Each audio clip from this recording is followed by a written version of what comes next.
The Pixel launch event has taken a pretty controversial route so far. Why does Google still make the Pixel? Start getting outperformed by mid-rangers. You're also paying more for it. The prices have gone up, there are almost no substantial hardware upgrades, and the launch event felt more like several software features clumped together. Today I'll talk about everything in the MBG event and share my opinion why this is not as bad as everyone is thinking it to be. So let's talk about the hardware upgrades. Pixel 11 has doubled the starting storage compared to last year. The main camera sensor is more than 60% larger. It also comes with the latest Tensor G6, which is slightly faster in day-to-day use, faster wireless charging, and some minor changes in design.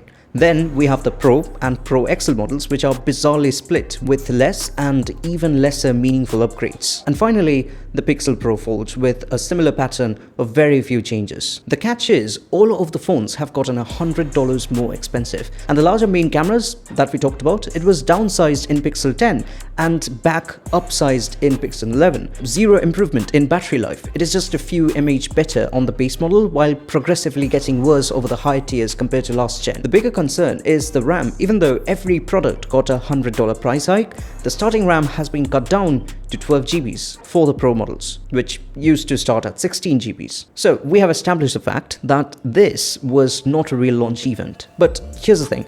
No average consumer buys a new flagship every year, so it has always been mostly incremental changes which accumulate over say 4 to 5 years. So when you actually upgrade, you notice a significant difference. If you look back to the Pixel 7 era, which was before any of the price hikes had begun, the 7 series was not a massive improvement. The display got brighter and more compact, you got a better modem, an upgraded front camera with face unlock support, and that was all. The difference now is the upgrades have gotten more sparse or even swapped out with quite downgrades in other parts. So the product is more like a Pixel 10 Mark II, which gives even more reason to stick to your old phones for even longer. Still, the thing is, even though hardware upgrades were almost non-existent this year, Google introduced a massive number of new software features.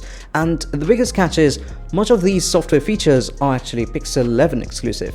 So we first have got the new Ramble feature. This actually might spill over into the older Pixels, Samsungs, and then other phones. The demo showed that it is far more advanced than just basic dictation. You can make errors, go back and ask it to fix it, and then move forward. You can even blurt out your entire thought process with lots of fillers going back and forth, and it will just type what you intended to say in the first place, even if it is just a line. This is a much better alternative to sending a voice message and making the person on the other end listen to it for 3 long minutes. The camera section got huge improvements. This is the first time I'm seeing Google strongly advocating you to put down your phone and live in the moment. Their live demo in Brooklyn showed that you can just open the camera app, set it to magic capture, and hold it at waist level while you experience the scene firsthand. And Pixel finds all the perfect moments, the high action, high stake shots, and captures them. But I also personally feel like I'll probably never use this feature, because where's the fun if AI does all of it? And I think most of you pro mobile photographers out there probably would be doing the same. Then we've got even better night mode processing, which uses even less light information to take clearer images.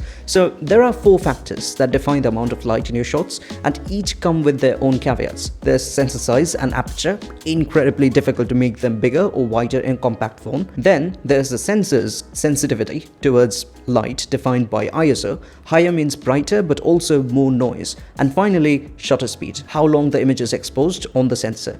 Longer means more light but also more motion blur. I think most of you folks know this anyway. The Pixel 11 uses the same sensor but exposes for shorter, using 1/3 of the light information compared to last gen. So clearer images because of less chances of motion blur compensated with their new processing. And talking about processing, there is a new camera looks feature. The immediate thing that came to my mind, this is just Apple's photography styles, right? But it is also meaningfully different. What they're claiming is that this is at sensor level. So yeah, that's enough to make it incompatible with Pixel 10, I guess. Also, Google merges fewer processed frames to create a minimally processed look. What they're trying to achieve is to emulate classic film chemistry, and the pictures do have that look in them. It's kind of like what Fujifilm does with their film emulation, but definitely it's not as good as that. And then there are some just basic yet clever software features, which makes you say why weren't they launched before? Like this teleprompter for creators. Xiaomi already has this for the past few generations now in the camera app, by the way, or even saving videos in project folders while you take them.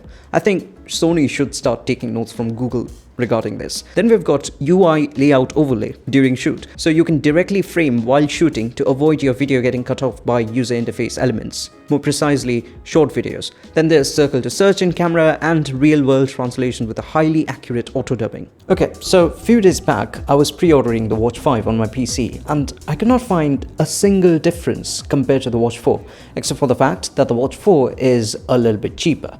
But that is not true. There are some core level upgrades which I had to search to find out.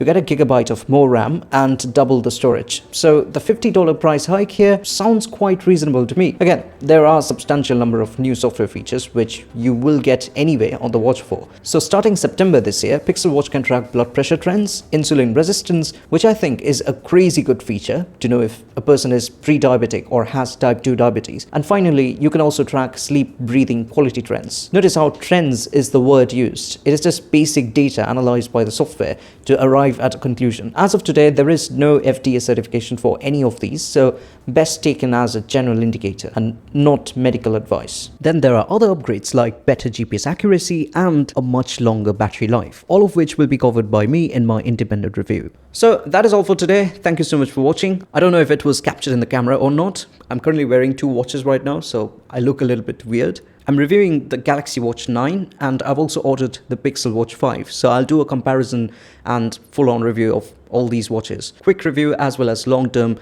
detailed review. This year I'm winding down smartphone reviews because the price has honestly got beyond the budget of this channel. So I'll try if I can get PR units, but if not, then we'll have to stick mostly to wearables, like the good old days.